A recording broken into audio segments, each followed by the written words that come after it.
श्री द्वारकेशाय परमानंदमूर्तये परिवार समेताय शंखोद्धार विराजिने परम कृपाळु परमात्मा श्री द्वारिकाधीशना श्री चरणों में वंदन। अने जे कोई श्रोताजनो यूट्यूबना माध्यमथी आ श्री सत्यनारायणनी कथा निहाળી રહ્યા છે એ સૌને જય શ્રી કૃષ્ણ। આજે ફરી એક વખત આપની સામે કથા કહેવા માટે ઉપસ્થિત થયો છું। આ વખતે સત્યનારાયણની કથા વિશેષ રૂપે રજૂ કરવી છે। એમનું કારણ છે કે આ વખતે શરદ પૂર્ણિમા છે। આ પૂર્ણિમા છે, વિશેષ છે પૂર્ણિમા। અને આપ સૌ જાણો જ છો કે સત્યનારાયણની કથા છે એ પૂર્ણિમા સાથે એમનો બહુ ખાસ સંબંધ છે। કારણ કે સત્યનારાયણની કથામાં પણ આવે છે કે પૂનમને દિવસે શતાનંદ નામના બ્રાહ્મણે આ વ્રત કર્યું। પૂનમને દિવસે વ્રત કરવાનું વિશેષ મહત્વ છે। એટલે આજે આપણે આ સત્યનારાયણની કથા ઓનલી ફોર માત્ર ને માત્ર પૂનમનો જ ઉલ્લેખ કરવો છે। અને પૂનમ સાથે ઘણા બધા સંબંધો હોય છે। તો આજે આપણે કથાના માધ્યમથી સત્યનારાયણના કથાના માધ્યમથી આપણે જાણીશું કે પૂનમનું શું મહત્ત્વ છે। આપણે જાણીએ છીએ કે દરેક લોકો પૂનમ ભરવા માટે પણ જાય છે।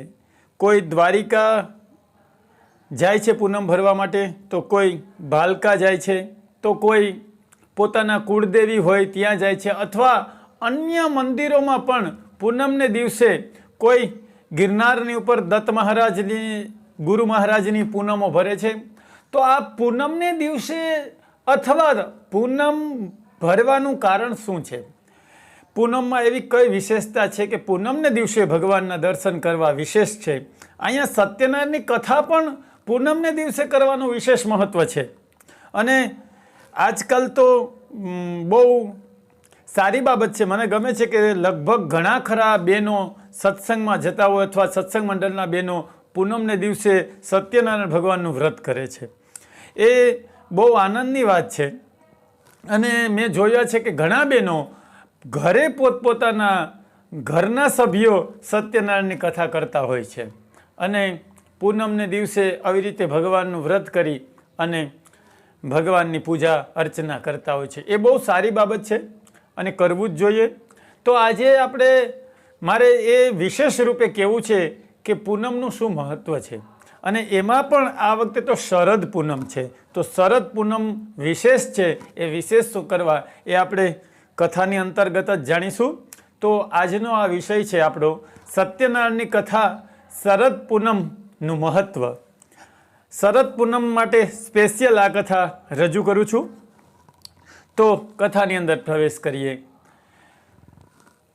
તો સૌ પ્રથમ ભગવાનના શ્રી ચરણો, સત્યનારાયણ ભગવાનના ચરણોમાં વંદન કરી અને શ્રી વ્યાસોવાચ, વ્યાસજી કહે છે, વ્યાસજી રચિત આ ભગવાનની કથા આપણે સાંભળીએ છીએ। રેવાખંડ પુરાણની અંદર આ સત્યનારાયણ કથાના 5 અધ્યાયો જે આપણે સાંભળીએ છીએ એ આવેલા છે। એ વ્યાસજી રચિત છે। આની પહેલાં પણ મેં કીધું છે કે વ્યાસજી જેવા મહાત્મા, મહાન પુરુષ સામાન્ય વાત ક્યારેય કરે જ નહીં, પણ આ એક કથાના માધ્યમથી, રૂપકના માધ્યમથી, ઉદાહરણના માધ્યમથી આપણને ગૂઢ વેદોની વાણી અથવા ગૂઢ ઉપનિષદોની વાણી સમજાવવાનો પ્રયત્ન કરેલો છે। આપણે જ્યારે કથામાં બહુ ઊંડાણપૂર્વક સમજીએ ત્યારે આપણને ખ્યાલ આવે કે વ્યાસજીનો કેટલો એમાં ગૂઢ રહસ્યનો ખુલાસો કરેલો છે। કથા ક્યારેય સામાન્ય હોય જ નહીં, કથા વિશેષ રૂપે જ હોય છે। ઘણા લોકો તર્ક કરતા હોય છે કે આ કથામાં આવું છે તો આવું છે, આમ કેમ હોઈ શકે, આમ કેમ હોઈ શકે। આવા તર્કો હોય અથવા તર્ક કરતા હોય ત્યારે એમને હું એટલો જ જવાબ આપીશ કે વાસ્તવિકતા એવી છે કે એ કથા કયા અર્થમાં કરેલી છે એ આપણે સમજતા નથી સાહેબ। એ સમજાઈ જાય ને એટલે કથા ક્યારેય ખોટી હોય જ ન શકે, કારણ કે કથાનો બેજ કંઈક કહેવાનો અર્થ છે, અલગ છે। એટલે ભગવાનની કથા છે એ વિશેષ રૂપે મહત્ત્વની છે અને એમાંથી બોધ લઈએ એ પણ આપણા માટે એક વિશેષતા છે. તો વ્યાસજી રચિત આ કથાની અંદર તો કહે છે, એકદા નેમિસારણ્યે ઋષય શૌનકાદય પ્રપુચ્છન મુનય સર્વે સૂતમ પૌરાણિકમ ખલુ, કે એક દિવસ અયોધ્યા પાસે આવેલા નેમિસારણ્ય ક્ષેત્રની અંદર તપ કરનારા શૌનક આદિ 88,000 ઋષિઓ ભેગા થયા હતા. એક દીર્ઘકાલીન સત્ર એમનું ચાલી રહ્યું હતું. એ સમયે સૂત પુરાણીજી ત્યાં આવ્યા. સૂત પુરાણીજી પધાર્યા છે એટલે અભિવાદન કર્યું છે સૂત પુરાણીજીનું. પાદ્ય અર્ઘ્ય આસન આપી અને શૌનકજી પ્રશ્ન પૂછે છે કે હે મહામતી, હે સૂત મુનિ, એવું કયું વ્રત છે જે મનુષ્ય સહેલાઈથી કરી શકે છે અને આ લોકમાં સર્વ સુખ ભોગવી ભગવાનના ધામને પણ પ્રાપ્ત કરી શકે છે? આવું વ્રત હોય જે સામાન્ય માણસ એટલે કે સહેલાઈથી થઈ શકે એવું પૂછ્યું છે. આની પહેલાં પણ મેં કીધું છે કે અઘરા વ્રતો તો છે જ, જે આપણે આજના કળયુગની અંદર કરી નથી શકતા, જે પરમાત્માની પ્રાપ્તિ કરાવનારા છે. પણ અહીંયા શૌનકજીએ કળયુગને ધ્યાનમાં રાખીને ભવિષ્યની ચિંતા કરીને પ્રશ્ન કર્યો છે કે સહેલાઈથી કરી શકાય. બાકી યજ્ઞ ઇત્યાદિ જે પરંપરાઓ છે જ, પણ એ આપણે આજના યુગમાં કરી શકીએ નહીં. એ થઈ શકે એવી આપણી પરિસ્થિતિ પણ નથી. એટલે સહેલાઈથી કરી શકાય એવું વ્રત છે આ સત્યનારાયણ ભગવાનનું. એટલે શૌનકજી કહે છે કે સહેલાઈથી કરી શકીએ એવું કોઈ વ્રત હોય તો તમે અમને કહો. જ્યારે આવો પ્રશ્ન કર્યો ત્યારે સૂત પુરાણીજી કહેવા લાગ્યા છે કે હે મહામતી શૌનકજી, આવો જ પ્રશ્ન એક દિવસ યોગીરાજ નારદ મુનિએ ભગવાનને કર્યો હતો અને ભગવાને જે પ્રત્યુત્તર આપ્યો છે એ હું તમને કહું છું, એ તમે સાંભળો. કે એક દિવસ યોગીરાજ નારદ મુનિ ફરતા ફરતા મૃત્યુલોકમાં એટલે કે પૃથ્વીલોકમાં આવ્યા. જો અહીંયા કથાની અંદર મૃત્યુલોક શબ્દ વાપર્યો છે પૃથ્વી માટે, કારણ કે પૃથ્વીની અંદર મૃત્યુની પ્રથા છે, પૃથ્વીની અંદર જ મરવાની સિસ્ટમ છે. બાકી બીજે ક્યાંય મૃત્યુની પ્રથા છે નહીં, કારણ કે દેવતાઓ તો અમૃતત્વને પ્રાપ્ત થઈ ગયા છે, એણે તો અમૃતનું પાન કરેલું છે. એક મનુષ્ય જ અહીંયા પૃથ્વીની અંદર જ મનુષ્ય ઇત્યાદિ જે બધા પ્રાણીઓ છે પૃથ્વીના એ બધા મૃત્યુને શરણે થાય છે. એટલે પૃથ્વીનું એક નામ છે મૃત્યુલોક. અને એ સિસ્ટમ બહુ ઉત્તમ અને સારી પણ છે. જો મૃત્યુ ન હોય જીવનમાં તો જીવન પણ ન હોય, કારણ કે મૃત્યુ અને જીવન અલગ છે જ નહીં, બંને જોડેલા જ છે. જો એક તમે સિક્કો હોય એક બાજુ છાપેલો હોય ને બીજી બાજુ છાપેલો ન હોય તો એ સિક્કાની કોઈ કિંમત રહેતી નથી. એવી રીતે જો મૃત્યુ ન હોય તો જીવનની કોઈ કિંમત રહેતી જ નથી. એટલે જીવન છે એ જ મૃત્યુ છે, મૃત્યુ છે એ જ જીવન છે. એટલે પૃથ્વીની અંદર વિશેષતા છે કે આ મૃત્યુ પ્રથા છે અને આપણે મૃત્યુને શરણે થવું પડે છે, જેથી આપણા જે કંઈ સંસારિક દ્વંદ્વો છે એનો ત્યાં અંત છે. મૃત્યુ છે એ દરેક દ્વંદ્વનો અંત છે. આમ તો ઉપનિષદોમાં અને મૃત્યુ વિશે ખૂબ લખ્યું છે. મૃત્યુના ફાયદાઓ પણ લખ્યા છે કે ઘણા બધા ફાયદાઓ પણ છે મૃત્યુના, પણ આજે આપણે એમાં એ વિષય અંતર્ગત વાત નહીં કરીએ. પણ મૃત્યુ પણ એટલું જ જરૂરી છે જેટલું જીવન જરૂરી છે. અહીંયા પૃથ્વીનું એક નામ છે મૃત્યુલોક. એટલે નારદ મુનિ ફરતા ફરતા મૃત્યુલોકમાં આવ્યા છે. મૃત્યુલોકમાં દરેક લોકોને પોતપોતાના કર્મથી પીડાતા જોયા નારદ મુનિએ. દરેક લોકોને દુઃખી જોયા. સત્યનારાયણની કથામાં લખ્યું છે કે બધાને દુઃખી જોયા નારદ મુનિએ. અહીંયા એવો પ્રશ્ન આપને થઈ શકે કે બધા દુઃખી હશે, કોઈ સુખી નહીં હોય? કોક તો નારદ મુનિને સુખી મળે. આપણે જોઈએ જ છીએ કે સુખ છે જ સંસારમાં, આપણે ઘણા લોકોને સુખી જોઈએ છે, પણ ના, વાસ્તવિકતા એવી નથી. કારણ કે પૃથ્વી છે એ દુઃખનો સાગર છે. અહીંયા જે કોઈ માણસ છે એ દુઃખી જ છે, દુઃખની અંદર જીવવાવાળા છે. તો પછી આપને પ્રશ્ન થાય કે બધા તો આપણે સુખનો આનંદ તો મેળવીએ છીએ. આપણે પુત્રના લગ્ન કરીએ એ શું સુખ નથી? આપણે બંગલો લઈએ છીએ એ શું સુખ નથી? ના, વાસ્તવિકતા તો એવી છે કે દુઃખ જ દુઃખ છે, પણ જ્યારે દુઃખમાંથી નિવૃત્તિ થાય ને એને આપણે સુખ કહીએ છીએ. બાકી વાસ્તવિકતા ઊંડાણમાં જોવા જઈએ ને તો સુખનું સાહેબ કોઈ અસ્તિત્વ છે જ નહીં. દુઃખી ન થવું એ જ સુખ છે. જેવી રીતે અંધારાનું કોઈ અસ્તિત્વ છે જ નહીં, અંજવાળાની ગેરહાજરી એ અંધારું છે, એવી રીતે દુઃખમાંથી નિવૃત્તિ એ સુખ છે. બાકી સુખની કોઈ અસ્તિત્વ છે જ નહીં. વાસ્તવમાં તો સંસાર છે એ દુઃખનો સાગર જ છે. આપણે દુઃખમાં જ જીવવાવાળા છે. જેવી રીતે કે એક ઉદાહરણના રૂપમાં સમજીએ, એક માણસ હતો, એણે મહાત્માને પ્રશ્ન પૂછ્યો કે મહાત્મા, સુખ કોને કહેવાય? સુખની અનુભૂતિ કેમ થાય માણસને? ત્યારે મહાત્માએ જવાબ ન આપ્યો, પણ પ્રેક્ટિકલી રીતે સમજાવ્યું. એની ડોકમાં જે ચેન હતો ને 2 તોલાનો, મહાત્માએ આંચકી મારીને લઈ અને મહાત્મા દોડતા ભાગી ગયા. પાછળ ઓલો માણસ દોડ્યો મહાત્માને પકડવા માટે. 1 કિલોમીટર સુધી મહાત્મા દોડતા ગયા અને પછી જ્યારે એ માણસ હાથમાં આવ્યો, એનો ચેન લઈ લીધો અને પછી આમ હાશકારો કરીને બેઠો કે ઓહો, આને તો આપણે યોગી મહાત્મા સમજતા હતા, મારો ચેન લઈ ગયા. આ તો ભગવાનનો પાડ કે મારો ચેન હાથમાં આવી ગયો. અને આનંદની સુખની અનુભૂતિ કરવા માંડ્યો કે ચેન પાછો આવી ગયો. ત્યારે મહાત્મા પાછા આવ્યા અને કીધું કે સુખની અનુભૂતિ થઈ? તો કે હા, મારો ચેન પાછો આવી ગયો. તો કે બસ આને જ સુખ કહેવાય. દુઃખમાંથી નિવૃત્તિ થઈ જાવી. જો ચેન તારો હું લઈ ગયો તો ત્યાં સુધી તું દુઃખી હતો, પાછો આપી દીધો તો સુખી થઈ ગયો. વાસ્તવિકતા જ્યારે તું અહીંયા બેઠો હતો ને ત્યારે તારી પાસે ચેન હતો, ત્યારે તને સુખની અનુભૂતિ નહોતી થતી, પણ એ ગુમાવી દીધું અને પાછું આવી ગયું. એ જ સુખ છે. દુઃખમાંથી દુઃખ પડે અને દુઃખની નિવૃત્તિનો અહેસાસ થાય, એ સુખ છે. એટલે થોડું અઘરું છે સમજવું, પણ આ બધું સંસારની અંદર બધા દુઃખી જ છે. એ દુઃખમાંથી નિવૃત્તિની અનુભૂતિ થાય એને આપણે સુખ કહીએ છીએ. આપણે બધા બેઠા હોય છીએ અને કોઈ ઉપરથી કોઈ પથ્થર પડે મોટો બધો અને એ કોઈને લાગે નહીં અને બરોબર બધાની વચ્ચે ખાલી જગ્યામાં ધાડ કરતો પડી જાય, ત્યારે આપણે કહીએ ઓહો, ભગવાનનો પાર છે, આપણે બધા બચી ગયા, મને કાંઈ ન થયું, મને ફલાણા માતાજીએ રાખી દીધો, મને ફલાણા ભગવાનની દયા, એમની કૃપા કે હું બચી ગયો. અને આપણે આનંદની સુખની અનુભૂતિ કરવા લાગીએ છીએ. વાસ્તવિકતા તો એવી છે, સ્થિતિ એને એ છે, પથ્થર પડ્યો છે, ખાલી જગ્યામાં પડ્યો છે, તમારી માથે નથી પડ્યો, એ વાતનું સુખ છે. બસ, સિવાય તો કાંઈ નહીં. પથ્થરે કોઈ તમને આનંદ નથી આપ્યો, તમને નથી લાગ્યો, એ જ તમારું સુખ છે. એટલે કહેવાનો ભાવાર્થ કે સુખનું પણ કોઈ અસ્તિત્વ છે જ નહીં, જેવી રીતે અંધારાનું કોઈ અસ્તિત્વ નથી. એટલે આપણે બધા દુઃખમાં જ જીવવાવાળા છીએ.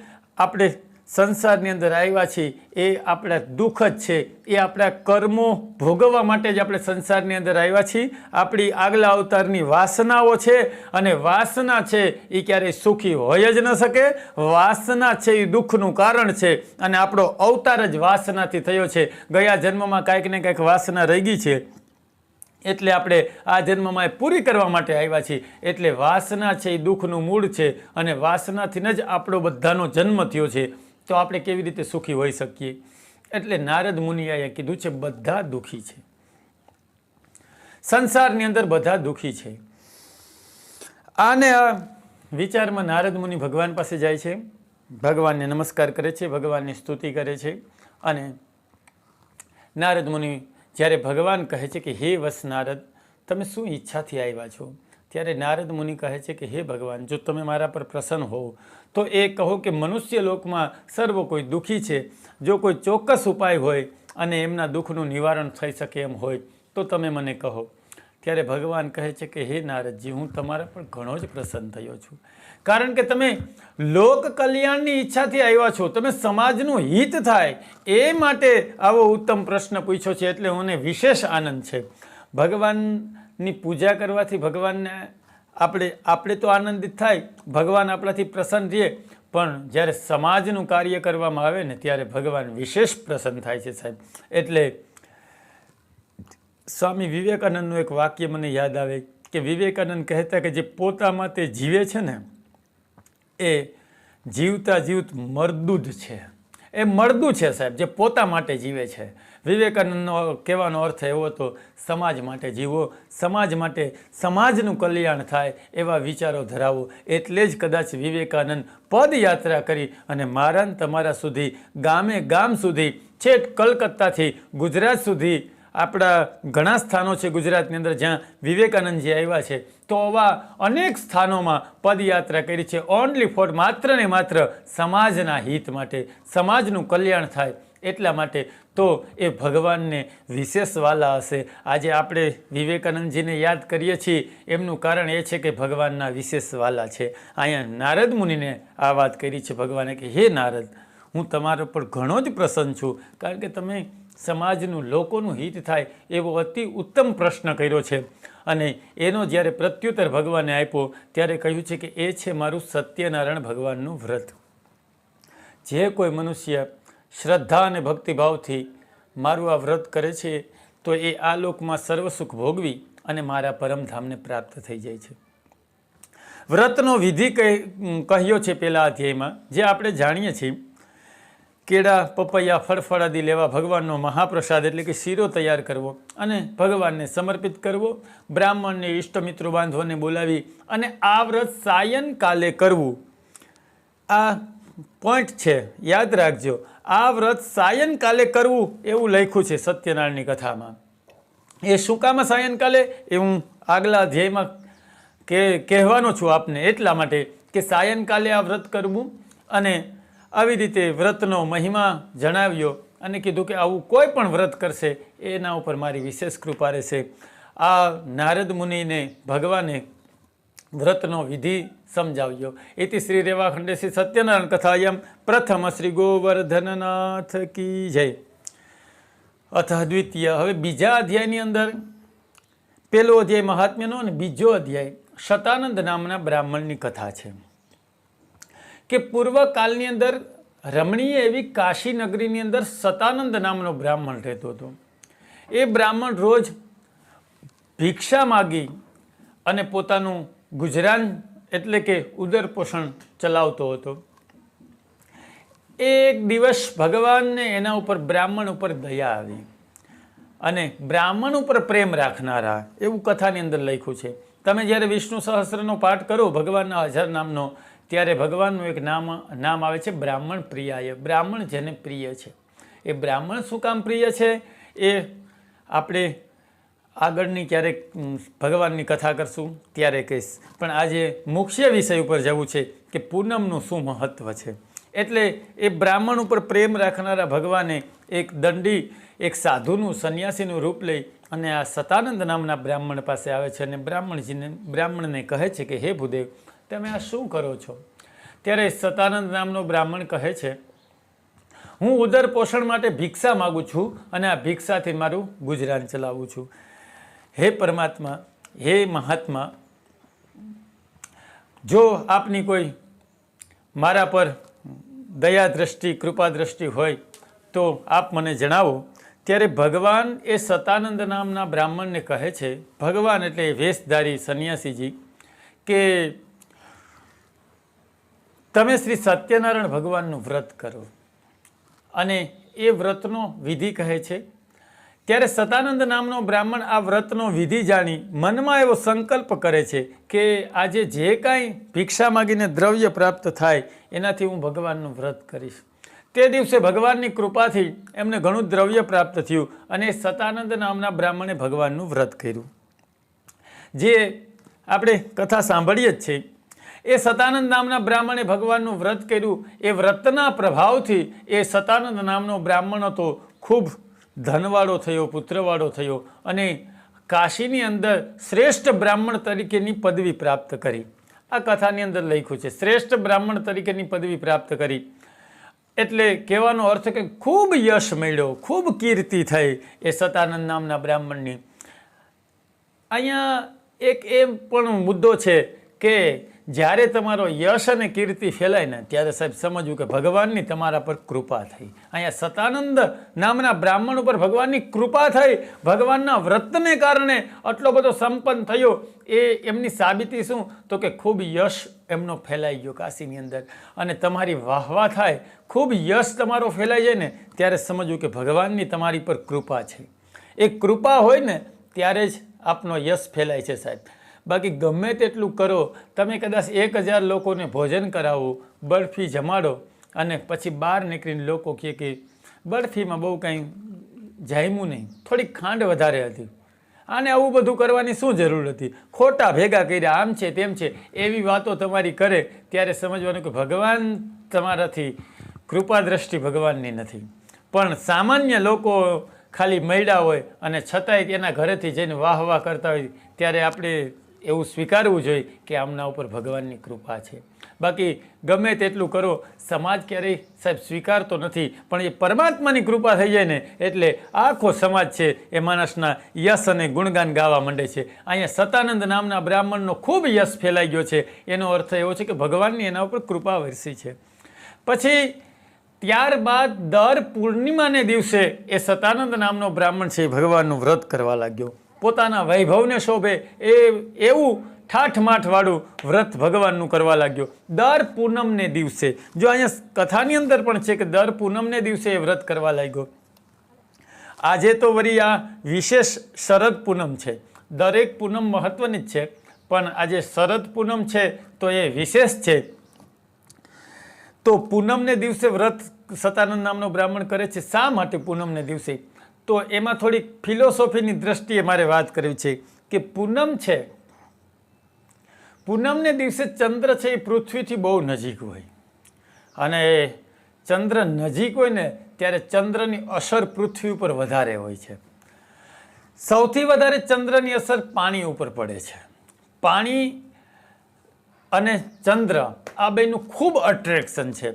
એટલે જ તમે જાણો છો કે સમુદ્રની અંદર ભરતી અને ઓટ આવે છે. એ ઓનલી ફોર માત્ર ને માત્ર ચંદ્રને લીધે થાય છે, ભરતી અને ઓટ. જ્યારે ચંદ્ર પૃથ્વીથી નજીક આવી જાય છે, આપણે જોઈ શકીએ છીએ કે પૂનમનો ચંદ્ર બહુ મોટો દેખાય છે આપણને, ત્યારે પૃથ્વીની નજીક આવે છે અને ત્યારે ભરતી આવે છે સમુદ્રની અંદર.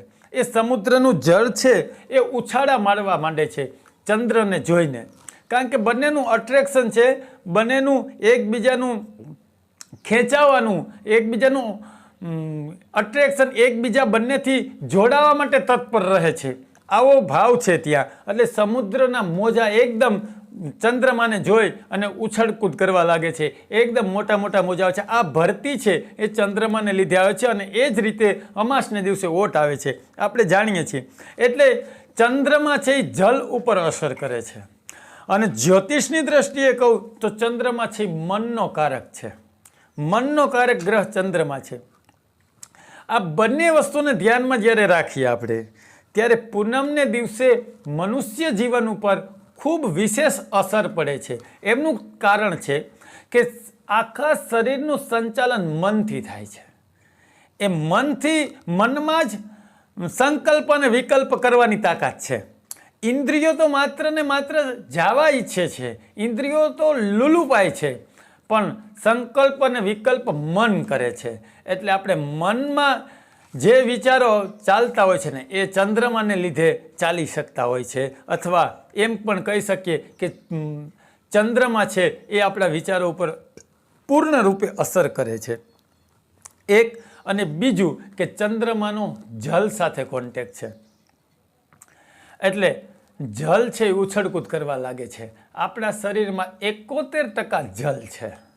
વૈજ્ઞાનિક દ્રષ્ટિએ જોઈએ આપણને ખ્યાલ જ છે કે સૌથી વધારે જલનો ભાગ છે. અને એક વાત એ તમને કહીશ કે દરેક વસ્તુઓ નક્ષત્રને આધીન છે. નક્ષત્ર સજીવ ઉપર નહીં પણ જળ ઉપર પણ અસર કરે છે, એટલે કે નિર્જીવ ઉપર પણ અસર કરે છે. જળ ચેતન બંને ઉપર નક્ષત્રો અસર કરે છે. નક્ષત્રોને આધીન છે આખી પૃથ્વી. બ્રહ્માંડની અંદર નક્ષત્ર છે. એ સ્ટેપ બાય સ્ટેપ સમજીએ તો બહુ ઊંડાણપૂર્વકનું છે. નક્ષત્રને જ આધીન છે. એમના હું તમને 1-2 ઉદાહરણ આપું તો કોઈ પણ વસ્તુ ખોવાઈ ગઈ હોય અને તમે કોઈ બ્રાહ્મણ પાસે, કોઈ જ્યોતિષી પાસે જ્યારે પૂછાવો કે મારી સોનાની વીંટી ખોવાઈ ગઈ છે, ત્યારે પૂછે કેટલા વાગે ખોવાની, ત્યારે મુખ્ય એમાં નક્ષત્રનું મહત્વ છે. કયા નક્ષત્રમાં તમારી વસ્તુ ખોવાની છે તો કઈ દિશામાંથી કેટલા દિવસે મળશે, આવું જ્યોતિષીઓ કહી શકે છે. અને ઓનલી ફોર માત્ર ને માત્ર નક્ષત્રનું જ ત્યાં ગણિત છે.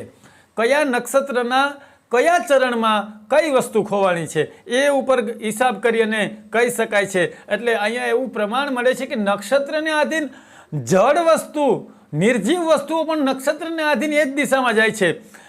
મને ખ્યાલ છે કે ઘણી વખત ભેંસો કે ગાયો કે ખેડૂતની ખોવાઈ જાય છે ત્યારે પૂછવામાં આવે છે કે ભેંસ ખોવાઈ ગઈ છે, ઘરે આવી નથી, વાડીએથી ક્યાંક ભાગી ગઈ છે, ત્યારે પણ જોવામાં આવે તો ક્યારેક કહે કે આ નક્ષત્રમાં ગઈ છે તો જ્યોતિષીઓ, કોઈ પંડિતો કહે છે કે દક્ષિણ દિશા તરફ ગઈ હશે અને દક્ષિણ દિશા તરફ ગોતવામાં આવે છે. સાહેબ, એક જાનવર છે એ પણ નક્ષત્રને આધીન એ જ દિશામાં જાય છે જે નક્ષત્રમાં એ ગઈ હોય, એ નક્ષત્રને આધીન એ જ દિશામાં એને જવું પડતું હોય છે. તો આ ઉપરથી આપણે કલ્પના કરી શકીએ કે નક્ષત્રની આપણા જીવન ઉપર કેટલી મોટી અસર છે. અને વૃક્ષો ઉપર પણ તમને કહું કે શ્રાવણ મહિનામાં શ્રવણ નક્ષત્ર જ્યારે ચાલતું હોય ત્યારે જે દર્ભ ઉપાડવામાં આવે એ દીર્ઘકાળ સુધી સુકાતો નથી. એ નક્ષત્રનું મહત્વ છે. એક બીજું તમને કહું તો પુષ્ય નક્ષત્રમાં જે લાકડું, જે વૃક્ષ કાપવામાં આવે એ લાકડું લાંબા સમય સુધી સડતું નથી, જે પુષ્ય નક્ષત્રમાં કાપવામાં આવ્યું હોય. અંજવાળિયા અને અંધવાળિયામાં પણ લાકડું કાપવાથી લાંબો સમય ચાલે છે, પણ એ જે બળદના ધૂસરાને બનાવવામાં આવે છે એ જે જાણકાર જે સુથાર હોય છે એ કહે છે કે પુષ્ય નક્ષત્રની અંદર જે લાકડું કાપવામાં આવ્યું હોય એનું ધૂસરું બનાવવામાં આવે, જે ધૂસરું દીર્ઘકાળ સુધી બળદ ઉપર જે હોય છે દીર્ઘકાળ સુધી સડતું નથી, એમાં ઉધી પણ નથી લાગતી. એમનું માત્ર ને માત્ર કારણ છે પુષ્ય નક્ષત્ર. પુષ્ય નક્ષત્રની અંદર જે લાકડું કાપવામાં આવે છે એને સડો પણ નથી લાગતો. તો આ ઉપરથી આપણને ખ્યાલ આવે કે નક્ષત્રનું કેટલું મહત્વ છે આ પૃથ્વી ઉપર, અને નક્ષત્રને આધીન આખું જીવન ચાલી રહ્યું છે. એ આ બધું તમે વિચારો ત્યારે પ્રમાણિત થાય કે નક્ષત્રની જ અસર છે. એ નક્ષત્ર પણ ચંદ્રમાને આધીન છે, કારણ કે જ્યોતિષ કહે છે કે નક્ષત્રનો અધિપતિ ચંદ્રમા છે. એ ચંદ્રમા છે એ પણ અને કથાના માધ્યમથી ને 27 નક્ષત્રો છે, રોહિણી ઇત્યાદિ, એના ચંદ્રમા સાથે લગ્ન કર્યા છે. એટલે ચંદ્રમા છે એ નક્ષત્રોનો અધિપતિ છે, એવું કથાના માધ્યમથી પણ સમજાવવામાં આવ્યું છે. એટલે આજના વૈજ્ઞાનિક યુગમાં આપણે સમજવું હોય તો એમ કહી શકીએ કે ચંદ્રમાને આધીન છે નક્ષત્રો અને નક્ષત્રને આધીન આ જીવ સૃષ્ટિ છે, એમ પણ કહી શકીએ. અને ડાયરેક્ટ ચંદ્રમા સાથે કોન્ટેક્ટ, જે આગળ મેં પેલા 2 વાત કરી છે કે ચંદ્રમાનો જલ સાથે કોન્ટેક્ટ છે, આપણી અંદર 71% જલ છે. અને એ પણ સમુદ્રનું, જેવું સમુદ્રમાં જળ છે એવું જ જળ આપણી અંદર પણ છે. સમુદ્રનું જળ કેવું છે? ક્ષારવાળું અને ખારું. આપણી અંદર પણ ક્ષારવાળું અને ખારું જળ જ છે. અને જલ છે એ સમુદ્રનું છે એમ કહી શકાય, અને એમ કહી શકાય કે જલ છે એ સમુદ્રનું જ હોય, કારણ કે જલનો અન્ય કોઈ સ્ત્રોત છે જ નહીં સમુદ્ર વગર. તો બીજું જલ ક્યાંથી હોઈ શકે? માત્ર ને માત્ર સમુદ્ર જ જલનો સ્ત્રોત છે. જલ છે એ સમુદ્રમાંથી જ મળે છે. તો આપણે કહીએ કે નદી, તળાવો છે એ પણ સમુદ્રનું જલ છે. એ સમુદ્રમાંથી જ બાષ્પીભવન થઈ અને આપણા ગામ સુધી, આપણા તળાવ સુધી નદીના માધ્યમથી અથવા વરસાદના માધ્યમથી આવ્યું છે. એટલે જલ છે એ હંમેશા સમુદ્રનું જ હોય. એટલે આપણી અંદર પણ ખારું જલ છે, ક્ષારવાળું છે ને સમુદ્રનું જળ છે. એટલે પૂનમને દિવસે આપણી અંદર પણ જલ છે. આપણું મન છે ને એ જલ ઉછળકૂદ કરે છે. આપણી અંદર પણ ભરતી આવે છે ને સાહેબ, એટલે નવા નવા વિચારો આવે છે અને એક તાજગીથી માણસ ભરાઈ જાય છે અને એક શક્તિનો સંચાર થાય છે પૂનમને દિવસે. આ તમે જ્યારે અભ્યાસ કરો ત્યારે તમને ખ્યાલ આવે કે પૂનમને દિવસે વિશેષ શા માટે હોય છે. પૂનમને દિવસે તમારી અંદર એક ઉર્જાનો સંચાર થાય છે. અને હવે મુખ્ય વાત ઉપર આવીએ છીએ કે આપણે પૂનમ શા માટે ભરવાની. દેવ મંદિરે જઈએ છીએ, ઘણા સ્વામિનારાયણ સંપ્રદાયમાં હોય છે તો એ સ્વામિનારાયણ મંદિરે પૂનમ ભરવા જાય છે, ઘણા પોતાની કુળદેવીના મંદિરે પૂનમ ભરવા જાય છે, ઘણા દ્વારિકા જાય છે, ઘણા સોમનાથ જાય છે. એટલે આ બધા વિશેષ પૂનમ ભરવા જાય છે. એનું મહત્ત્વ શું છે? તો કે આપણી અંદર જે ઓજસ શક્તિ છે ને, જો આપણને હાથ 2 આપ્યા છે, આંખો 2 આપી છે, પગ 2 આપ્યા છે, કાન 2 આપ્યા છે, બધું 2, પણ ઓજસ શક્તિ જે મન ચિત્ત આ બધું એક આપ્યું છે. એક ગમે એ એકને જ આપી શકીએ. એ 2 કામ ન થઈ શકે. હાથ છે એ કદાચ 2 કામ કરી શકે, બધાના તો નથી કરતા. એવું સાંભળ્યું છે કે ગાંધીજી 2 હાથે લખી શકતા, અલગ અલગ ટપાલો લખી શકતા. એટલે એ 2 કામ કરી શકે, પણ આપણું ચિત્ત છે, આપણી ઓજસ, આપણી અંદર ઓજસ શક્તિ છે એ એક જ છે. એમની 2 ગતિ હોય છે. ઓજસ શક્તિની સાંભળજો ધ્યાન દઈને. 2 ગતિ હોય છે. એક અધઃપતન, એક અધઃ માર્ગ અને એક ઉર્ધ્વ માર્ગ. એ ઉર્ધ્વ માર્ગ તરફ લઈ જાવી કે અધઃ માર્ગ તરફ લઈ જાવી એ આપણે નિશ્ચય કરવાનો છે.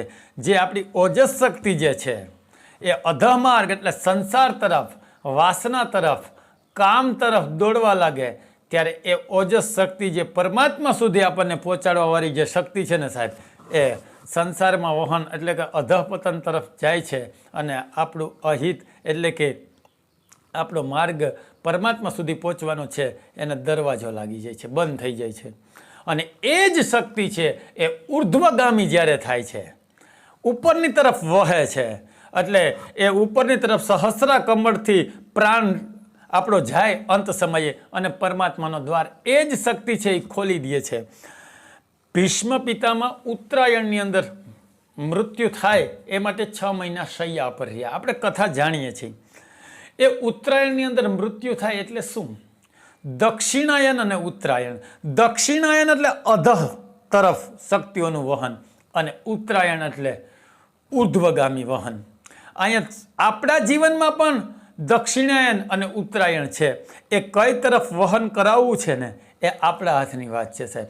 પૂનમને દિવસે છે ને એટલી શક્તિનો સંચાર થાય છે. એ શક્તિ અધઃપતન, અધઃ તરફ પણ વહી શકે છે અને ઉર્ધ્વ તરફ પણ વહી શકે છે. તે દિવસે એ શક્તિના સંચાર થાય એટલે એકદમ તાજગી હોય છે અને એ સમયે શરીરની અંદર નવા નવા તરંગો, કામનાઓ ઉત્પન્ન થાય છે. એ કામનાઓ જો પરમાત્મામાં ઢાળી દેવામાં આવે, એ કામનાઓ છે એ ડાયવર્ટ કરી દેવામાં આવે, એનો માર્ગ બદલાવી નાખવામાં આવે અને જો પરમાત્મા તરફ જો એ શક્તિ જતી રહે તો તુરંત પરમાત્માનો દ્વાર ખુલી જાય, પરમાત્માનો માર્ગ આપણા માટે સાવ ખુલ્લો થઈ જાય.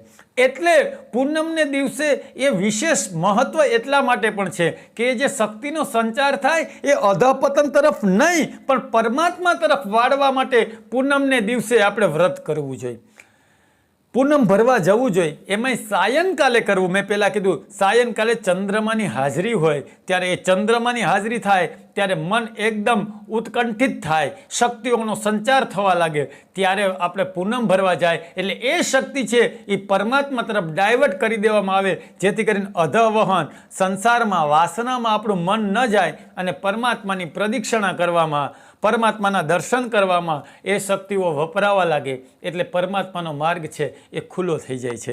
એટલે પૂનમ ભરવાનું વિશેષ મહત્ત્વ છે અને પૂનમ ભરવી જોઈએ. અને એટલા માટે જ પૂનમને દિવસે સત્યનારાયણની કથા કરવામાં આવે છે. એનું કારણ પણ એક છે કે પૂનમના દિવસે વ્રત કરો, તમે આખો દિવસ સત્યનું પાલન કરવાનું હોય છે. સત્યનારાયણના વ્રતમાં સત્ય બોલો, સાત્વિકતા જાળવો, ભગવાનના 1000 નામથી ભગવાનની પૂજા કરો આખો દિવસ. અને સાયંકાલ પણ ચંદ્રમાની હાજરીમાં જો આ વ્રત થતું હોય એટલે આખો દિવસ તમારો જે ઓજસ શક્તિઓ જે છે તમારી એ પરમાત્મામાં તલ્લીન થવા માટે તમને મદદ કરે છે અને તમારું ચિત્ત છે, તમારું મન છે એ પરમાત્મામાં એકાગ્ર થઈ જાય. કારણ કે સંપૂર્ણ શક્તિઓ જે છે, ઓજસ શક્તિઓ એ તમારી એમાં લાગી જાય એટલે સહેલું થઈ જાય. એટલે પૂનમના દિવસે સત્યનારાયણનું કથાનું અથવા સત્યનારાયણનું જે આ વ્રત છે એ વિશેષ રહે છે. એનું કારણ આ છે. એટલે ભગવાનનું વ્રત પૂનમના દિવસે કરવામાં આવે. ઘણા 11સના દિવસે પણ કરીએ, બીજા કોઈ પણ દિવસોમાં ભગવાનનું વ્રત કરી શકાય. એવું નથી કે પૂનમને દિવસે જ કરવું, પણ પૂનમના દિવસે વિશેષ મહત્વ એટલા માટે છે કારણ કે આજના આ સાંપ્રત કાળમાં ઘણા લોકો પૂનમો ભરવા જાય છે. તો એ બધાને આ માહિતી મળે અને એ બધાને ચોક્કસ ખ્યાલ આવે કે આપણે પૂનમને દિવસે વાસ્તવમાં શું કામ પરમાત્માના દર્શન કરીએ. તો એટલા માટે કે આપણી જે ઓજસ શક્તિઓ જે છે એ અધઃપતન તરફ ન જાય અને એને ડાયવર્ટ કરી અને ભગવાન તરફ લગાવવામાં આવે. એમાં શરદ પૂનમ આજે વિશેષ છે. શરદ પૂનમ તો નવરાત્રિની અંદર 9 દિવસ માતાજીના નોરતા છે. એ નવરાત્રિ દરમિયાન એટલી ઓજસ શક્તિઓ, એટલી ઉર્જાઓ પૃથ્વી પર વહે છે કે જે આપણી કલ્પના બહાર છે. એ 9 દિવસ ઓજસ શક્તિઓ હોય છે.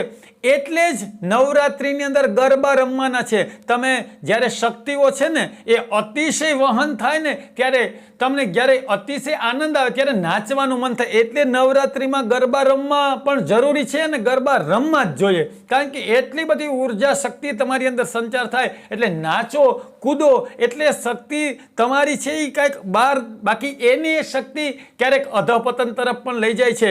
આજ સુધી તમે માર્કિંગ કરો તો જે માનસિક અસ્થિર લોકો જે છે, ગાંડા લોકો છે, અથવા એનું ગાંડા થવા કે દિવસે થયા એનો અભ્યાસ કરો તો પૂનમ છે એ દિવસ તમને વધારે મળશે. વધારે ગાંડા પૂનમને દિવસે થાય.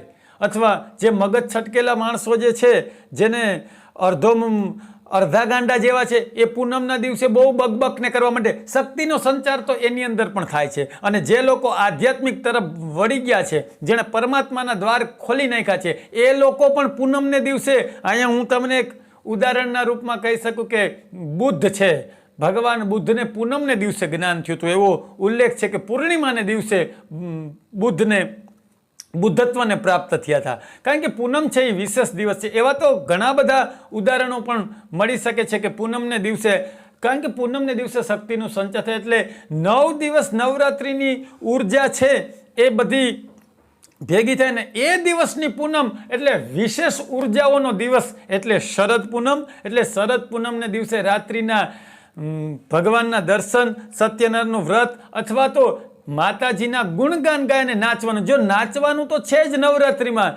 નાચશો તો તમે કદાચ માતાજીની ગરબી નહીં થતી હોય, માતાજીના ગરબા નહીં બોલાતા હોય તોય નાચવાનું મન થઈ જશે. કારણ કે એટલી શક્તિઓનો સંચાર થાય છે. પણ આપણા સંતોએ, મહાત્માઓએ પણ ત્યાં કીધું કે માતાજીના નામ ઉપર માતાજીનો ગરબો કરી અને ભગવાનનું સ્મરણ કરતાં કરતાં નાચવું. એટલે શક્તિ છે એ ડાયવર્ટ થઈ અને માતાજીમાં નવરાત્રિ દરમિયાન આપણી શક્તિઓ લાગે.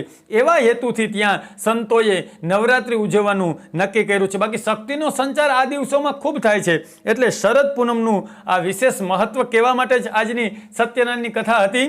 અને એ મને લાગે તમને સમજાઈ પણ ગયું હશે કે આપણે પૂનમ શા માટે, આની અંદર ઘણી બધી વાતો કરી શકીએ પણ આપણે કથા પણ પૂર્ણ કરવાની છે. એટલા માટે એ પૂનમને દિવસે વ્રત કરતા હતા. ફરીથી કથાની અંદર આવીએ.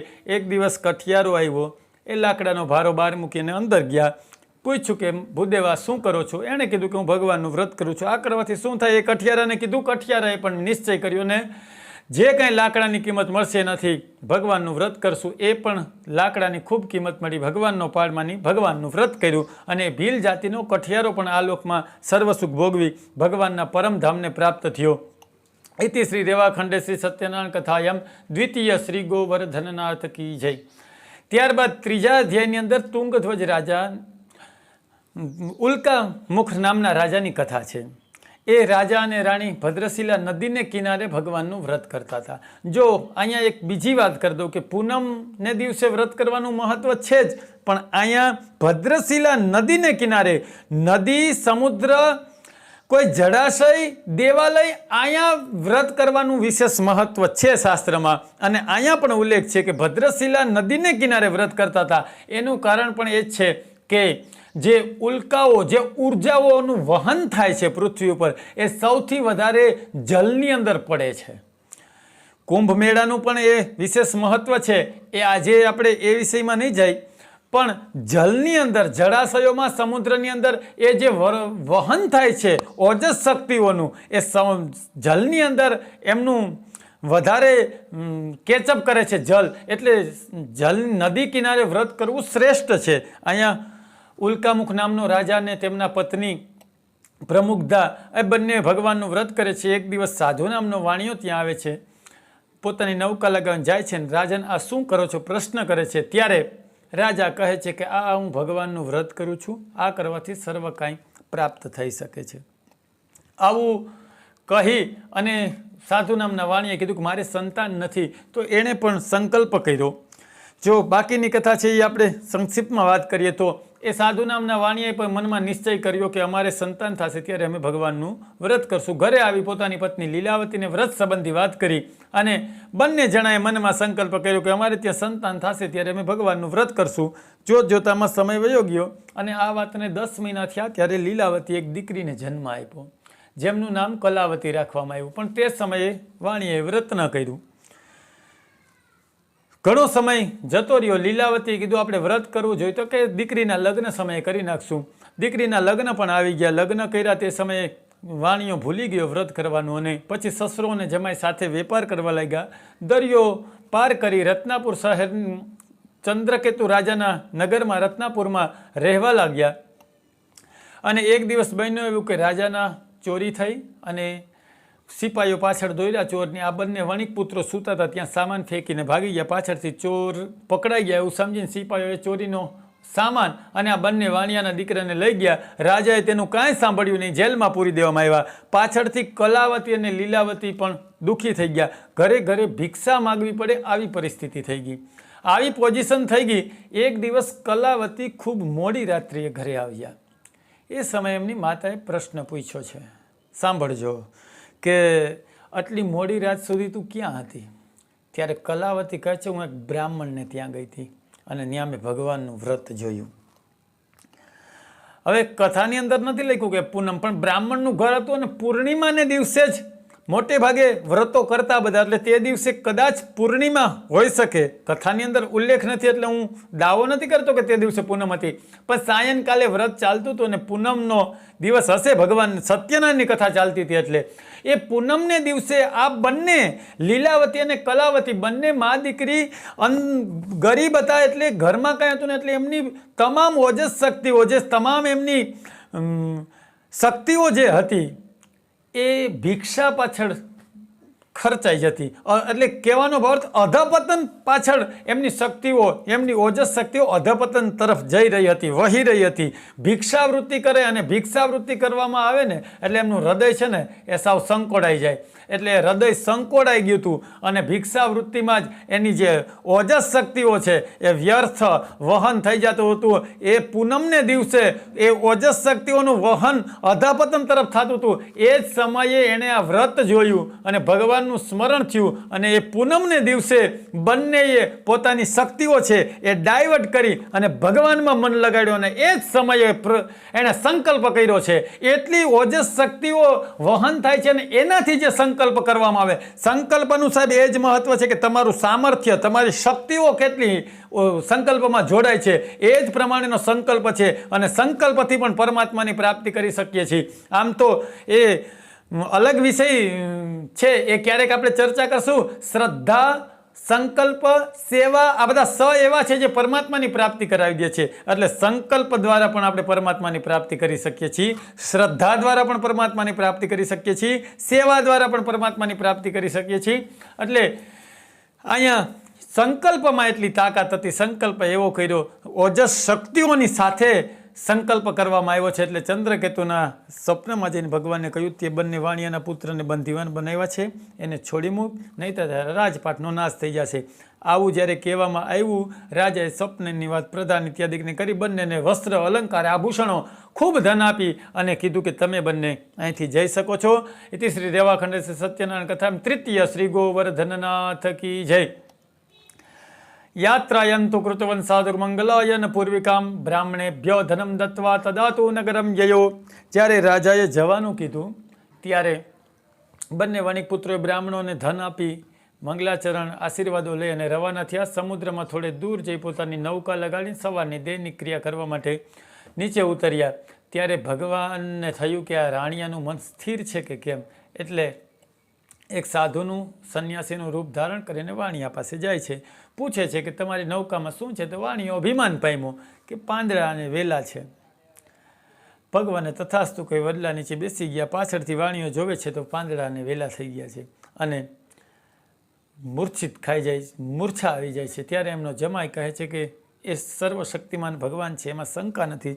વાણિયો ભગવાનની ક્ષમા યાચના કરે છે અને તેનું ગુમાવેલું ભગવાન પાછું આપે છે. ત્યાર પછી વાણિયો પોતાના નગર તરફ આવે છે, દૂરથી સમાચાર મોકલે છે. તે સમયે ભગવાનનું વ્રત કરતા હોય છે કલાવતી અને લીલાવતી. લીલાવતી કહે છે કલાવતીને કે જ્યારે વ્રત પૂરું થાય ત્યારે તમે સમુદ્ર કિનારે આવજો, હું જાઉં છું. આવું કહીને જતા રહીએ છે. પાછળથી કલાવતી પ્રસાદ લેવાનું ભૂલી જાય છે અને સમુદ્ર કિનારે જાય ત્યારે એમના પતિના તેમને દર્શન નથી થતા. આવું થાય છે એટલે સતી થવા માટે તૈયાર થાય અને વ્યોમ નામ આકાશવાણીમાં ભગવાન કહે છે કે તારા પતિને મેં અદૃશ્ય કર્યો છે મારી માયાથી, કારણ કે તે મારા પ્રસાદનો ત્યાગ કર્યો છે, અનાદાર કર્યો છે. એટલે કલાવતી ફરીથી ભગવાનની ક્ષમા માગે છે, ક્ષમા યાચના કરી ભગવાનનો ભાવથી પ્રસાદ ખાય છે.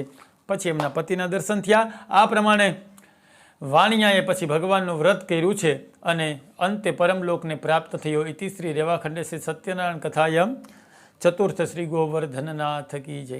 અને પાંચમા અધ્યાયની અંદર તુંગધ્વજ નામના રાજાની કથા છે. એ ભગવાનના પ્રસાદનો એણે પણ ત્યાગ અનાદર કર્યો છે અને દુઃખને પ્રાપ્ત થયો છે. કેવી રીતે? એક દિવસ તુંગધ્વજ નામનો રાજા જંગલમાં શિકાર કરવા માટે જાય છે. એ સમયે ઘણા બધા મૃગલાઓને મારી એક વિશાળ વડલાના ઝાડ નીચે બેસે છે. ત્યાં ભગવાનનું વ્રત ચાલતું હોય છે. ગાયો ચરાવવાવાળા ગોવાળિયાઓ વ્રત કરતા હોય છે. ભગવાનને નમસ્કાર પણ રાજા નથી કરતો અને ગોવાળિયાઓને પાસે પણ નથી જતો અને બેસી જાય છે. હવે અહીંયા પણ એક ભગવાનનું વ્રત કરતા હોય તો તે દિવસે પણ પૂનમ, મેં કીધું એમ ભગવાનનું વ્રત મોટે ભાગે પૂનમને દિવસે થાય છે, અથવા તો પૂનમ ન હોય તેઓ પણ ભગવાનનું વ્રત ચાલતું હોય એટલે એક શક્તિનો સંચાર થાય છે, એક આનંદનો માહોલ હોય છે. એટલે અહીંયા ફરીથી હું એક કલ્પનાના રૂપમાં કહું છું કે તે દિવસે પૂનમને દિવસે કદાચ ગોવાળિયાઓ તો નકર કાયમી ગાયો ચરાવવા જતા હોય, કાયમી થોડા વ્રત કરે, પણ નક્કી કર્યું હશે ગોવાળિયાઓ કે આપણે પૂનમ ઉપર આપણે વ્રત રાખીએ તો. એટલે તે દિવસે સત્યનારાયણનું વ્રત ચાલતું હતું. એ દિવસે પૂનમને દિવસે અહીંયા તુંગધ્વજ નામનો રાજા છે, મેં અગાઉ વાત કરી એની શક્તિઓ જે છે એ પૂનમને દિવસે જે વરસતી હોય શક્તિઓ, જે ઓજસ શક્તિઓ જે છે એને શિકાર પાછળ ખર્ચી નાખી છે. અહીંયા અધપતન તરફ એ શક્તિઓનો ખર્ચ કર્યો છે. એ દક્ષિણાયન તરફ જાય છે એ શક્તિઓ, એ ઉત્તરાયણ તરફ નથી ગઈ. એટલે ભગવાનને નમસ્કાર પણ નથી કર્યા. એ શક્તિનો સંચાર છે એનો વહન થયું છે અહીંયા. એટલે ભગવાનને નમસ્કાર પણ નથી કર્યા. જ્યારે ગોવાળિયાઓ પ્રસાદ આપ્યો તો પ્રસાદનો અનાદર કરી ઘરે જાય છે. 100 પુત્ર રાજ્યનો નાશ દેખાય છે રાજાને. પછી ભગવાનની ક્ષમા માગે છે, કારણ કે રાજા સમજી જાય છે કે મેં ભગવાનનો અનાદર કર્યો. ગોવાળિયાઓને પાસે જાય છે પાછો અને ગોવાળિયાઓની સાથે બેસી અને ભગવાનનું વ્રત કરે છે અને એનું ગુમાવેલું પાછું મળે છે, પરત મળે છે. હે મહામંડલેશ્વરો, આ મેં ભગવાનનું વ્રત વિશે તમને વાત કરી. એવું સૂત પુરાણીજી કહે છે. અહીંયા હું પણ શ્રોતાજનોને કહું છું કે આજે પૂનમ વિશેષ આ કથા મેં તમને કહી કે પૂનમનું એટલે મહત્ત્વ છે અને દર પૂર્ણિમાને દિવસે જે વ્રત કરે છે એ કરો. અને આવી રીતે સત્યનારાયણની કથા જે સુવિધાઓ છે આજે તો સાંભળવાની, તો ભગવાનની નવી નવી કથા સાંભળો અને સત્યનારાયણનું વ્રત પૂનમના દિવસે વિશેષ થાય એ હેતુથી આજે આપણે આ પૂનમને દિવસે વિશેષ પૂનમના રૂપમાં આપણે આ કથા રજૂ કરી. અને મારી એવી ઈચ્છા પણ છે કે પૂનમને દિવસે આપણે નવી નવી કથાઓ કેનું શું મહત્ત્વ છે એવું સાંભળતા રહીએ અને દર પૂનમે મારી સાથે આપ જોડાઓ તો આપણે દર પૂનમે અલગ અલગ કથાઓ સાંભળીએ એવા ભાવ સાથે આ કથા રજૂ કરી. વિશેષ પછી પૂર્વજન્મની કથાઓ છે જે આપણે જાણીએ છીએ કે સતાનંદ નામનો બ્રાહ્મણ છે એ બીજા જન્મમાં સુદામાજી બન્યા છે. તુંગધ્વજ નામનો રાજા છે દશરથ બન્યો છે. જે ભીલ જાતિનો કઠિયારો છે બીજા જન્મમાં કેવટ બન્યા છે. અને ત્યારબાદ આ સાધુ નામનો વાણિયો છે બીજા જન્મમાં મયુરધ્વજ નામનો રાજા બને છે અને તુંગધ્વજ નામનો રાજા છે એ મનુ મહારાજ બને છે. આ પૂર્વજન્મની કથા છે. જે કોઈ સાંભળે સંભળાવે એના ઉપર ભગવાનની વિશેષ કૃપા રહે છે. આ મેં તમને રેવાખંડ પુરાણમાં આવેલી સત્યનારાયણની કથાની વાતો કરી. તો આજે વિશેષ શરદ પૂનમના સૌને જય શ્રી કૃષ્ણ, જય સત્યનારાયણ. અસ્તુ. હરિઓમ.